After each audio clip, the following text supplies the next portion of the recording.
नमस्कार दोस्तों, मैं डीएस मेंटोर आप सबों का फिर से स्वागत करता हूं आज के इस कमाल फ्रेश वीडियो में। 10 मई 1976 को डॉक्टर स्वराज सिंह का जन्म हुआ था। कौन है ये स्वराज सिंह?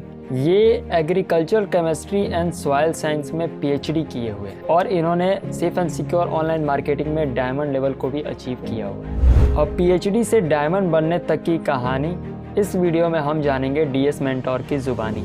दोस्तों, इनका पूरा नाम हुआ डॉक्टर स्वराज सिंह। इनके पिता का नाम श्री दुर्गपाल सिंह है, जो कि पेशे से एक किसान थे। इनकी माता का नाम श्रीमती वीरामती देवी है, जो कि पेशे से एक हाउसवाइफ है। उत्तर प्रदेश राज्य के फिरोजाबाद जिले में एक सिकोहाबाद नाम का गांव है, वहीं से ये बिलोंग करते हैं। दोस्तों, आपको ये जानकर हैरानी होगी कि इनकी टीम पूरे देश के 17 राज्य में फैल चुका है। नाम जानना चाहोगे तो सुनना स्टार्ट कर दीजिए।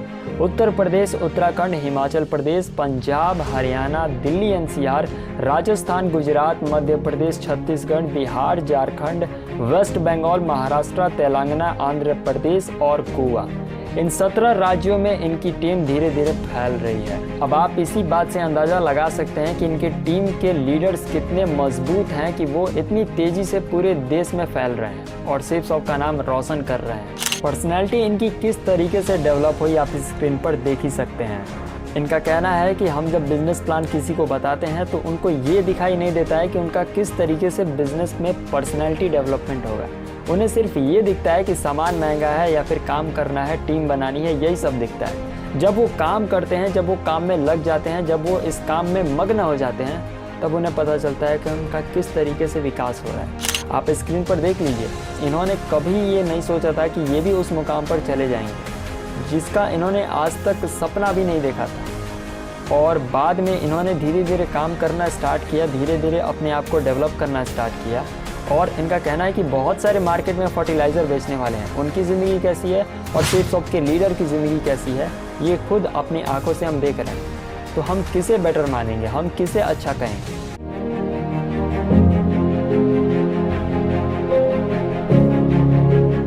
सक्सेस में, मेरी सफलता में बातें बहुत सारी हैं इन 7 सालों में, लेकिन एक बात मैं आपको अंडरलाइन करना चाहता हूं कि जिसकी वजह से मैं सफलता के रास्ते पर हूं। एक खास मौका है। जब मैंने शुरू किया था तो हमारा एक जानने वाला था, हमारा रिश्तेदार था, नाम नहीं लेना चाहूंगा उनका, और उनको मैं प्लान देना चाहता था क्योंकि उनके माध्यम से मुझे कई बीमा भी मेरे लिए थे, वो एजेंट थे। और कई बार मुझे एक कंपनी, नेटवर्किंग कंपनी में भी उन्होंने ज्वाइन कराया था। हालांकि मैंने काम कहीं नहीं किया, बस वो घर आए थे इसलिए मैंने ज्वाइन कर लिया। तो मैंने सोचा, जब सेफ शॉप में मैं जुड़ा तो मैंने सोचा वो बंदा है और वो बंदा इस काम को बेहतर कर सकता है क्योंकि वो इस तरीके काम पहले से करता है। तो संजीव सर और कृष्णपाल सर आए थे, तो मैंने सोचा कि वो भी अनुभव है उसको और सर लोग हैं, तो इनकी मुलाकात करा देता हूँ तो शायद वो सेटिस्फाई हो जाएगा और हमारे साथ जुड़ जाएगा। तो मैंने उससे टाइम लिया और करीब 8 बजे का टाइम दिया उन्होंने, 8 बजे शाम को आ जाना चाचा जी, मेरा भतीजा लगता है वो। तो मैं गया, जब फील्ड से गया तो करीब आधा घंटा लेट हुआ, 8:30 बज गए और सर लोग मेरे साथ ही थे। तो वो ऐसे गेट बंद था, ये गेट का राज बता रहा हूँ। और जब मैंने बेल बजाई तो वो निकल के आया, उसने बोला कि चाचा जी आप आ गए? मैं कहा हाँ बिल्कुल आ गया। और उन्होंने जब मेरे साथ 2 लोगों को देखा, क्योंकि वो मार्केटिंग का बंदा था, क्योंकि वो कुछ उसको अनुभव था दूसरी कंपनियों का, तो उसने समझ लिया कि ये कोई बिजनेस प्लान लेकर आए। तो उसने बोला चाचा जी के आप 8 बजे आने वाले थे, अब तो 8:30 बज गए हैं, आप लेट हो गए। मैंने कहा हाँ यार, वो कहीं बैठा था तो वहाँ थोड़ा सा लेट हो गया। ये अगर इस तरह का काम है, अगर मार्केटिंग का, तो मैं माफी चाहूंगा और मेरा समय कीमती है, आपका भी समय कीमती है, तो ये प्रपोजल मैं सुनना नहीं चाहूंगा। कोई नहीं, दरवाजा वो नहीं खोल रहा है, मेरा रिश्तेदार है और दरवाजा नहीं खोल रहा है, बाहर से मैं बात कर रहा हूँ, अंदर से बात। और मैंने कहा यार आए हैं और सर लोग आए हैं तो एक मुलाकात हो जाए, मैंने आपसे मिलाने के लिए लाया हूँ। तो वो एग्री नहीं था गेट खोलने की, हालांकि उसने खोला भी, लेकिन तब तक बहुत देर हो चुकी थी और मैं वहाँ से वापस आ गया। मैंने ठीक है कोई बात नहीं, आप बंद रखो और मैं चलता। उसके बाद 2 दिन के बाद वो मिला और मार्केट में मैंने पूछा उस दिन क्या बात थी यार, उसने आपने गेट नहीं खोला। कि चाचा जी वो मैं काम करना नहीं चाहता था तो इसलिए मैंने नहीं खोला। मैंने कहा आप आए थे एक बार 11 बजे रात को, मैं सो गया था और आप आए थे किसी शख्स को लेकर, तो मैं रात को उठ के जग के मैंने आपकी बात सुनी थी, याद है? हाँ याद है। और आपने कितनी कंपनियों में मेरा इंश्योरेंस किया, मेरा बीमा किया, मैंने कभी मना किया नहीं किया। मैं कहा आपको पता है कि आप मेरे साथ जो 2 शख्स थे वो कौन थे? पता है आपको? मैं उनको क्या कह के लाया था? वो आपने वेलकम नहीं किया, चाय नहीं पिलाई, बिठाया नहीं, ऐसा क्यों किया? मेरा क्या प्लान था, आप करते नहीं करते वो दूसरी बात थी, कोई बात नहीं, लेकिन कम से कम आपको सुनना तो चाहिए था। पता नहीं क्या क्या कहा उस दिन, बात हुई तबीयत से।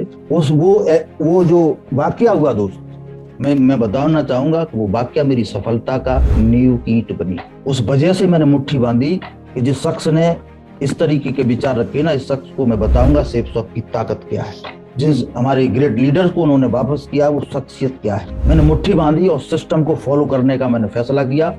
फिर उसके बाद सिस्टम ने जो भी बोला, जिस तरीके से बोला, मैंने पूरी ताकत से अपने पूरा जो भी मैं कर सकता था मैंने करने का प्रयास किया।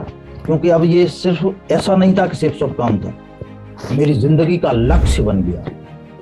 मेरी सफलता बहुत जरूरी हो गई, क्योंकि अगर मैं सफल नहीं हुआ तो ये बंदा मुझे मिलेगा जब क्या कहेगा, चाचा जी देखा, इसीलिए मैं प्लान नहीं सुन रहा था, इसीलिए मैंने गेट नहीं खोल रहा था। लेकिन इतनी बड़ी सफलता लेके दिखाऊंगा मैं, तो उसको उस दिन के लिए पछतावा होएगा और उसको सोचने के लिए वो मजबूर होएगा। आज वो है इस तरीके का, आज वो नजरें नीचे करता, मुलाकात होती है। अभी तो कुछ नहीं है, अभी तो चलना सीख रहे हैं, अभी तो समुद्र से कुछ बूंदें मिली हैं। ये सफलता का रास्ता दोस्त बहुत ऊंचाई पर ले जाने वाला है। वो उस शख्स को मैं बहुत धन्यवाद देता हूँ कि उस शख्स की वजह से मैंने मुट्ठी बांध ली थी, उस शख्स की वजह से ये मेरी जिंदगी बदल रही है। शायद वो शख्स, वो वाकया मेरे साथ न घटा होता तो शायद मैं आज भी वही यूरिया बेच रहा होता, उधर ही एजेंसी पे बैठा होता। तो ये खास चीज है और बधाई दूंगा अगर आपके साथ ऐसा कुछ हो रहा है या हुआ है, ये आपकी सफलता का कारण बनेगा।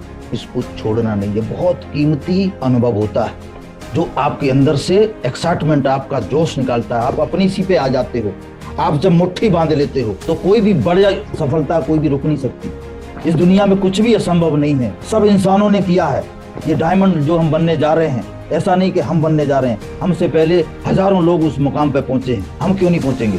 बस जरूरत होती है हमको डिसीजन लेने की, और डिसीजन लेने का मौका ऐसे लोग दे देते हैं, जो मैं अपनी सफलता का महत्वपूर्ण ये इवेंट मानता हूँ, जिसकी वजह से, क्योंकि दोस्त यहाँ पर कोई प्रेशर नहीं होता, हमारा प्लान या सिस्टम कभी हमें मजबूर नहीं करता, कोई डंडा लेके पीछे खड़ा नहीं होता।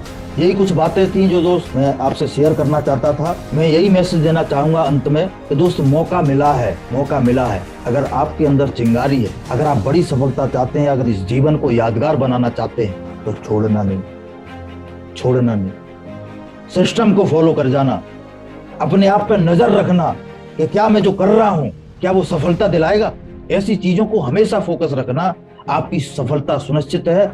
हम एक बार फिर से मैं सभी को बधाई दूंगा, हमें और आपको ऐसा प्लेटफॉर्म मिला है, ऐसे गुरु लोग, ऐसे मेंटर लोग, ऐसे हमें दिन का निर्देशन मिल रहा है। इनका फायदा उठाइए और सफलता हासिल कीजिए, अपने परिवार के लिए, अपने माँ बाप के लिए, अपने आने वाली पीढ़ी के लिए, अपने समाज के लिए, अपने देश के लिए।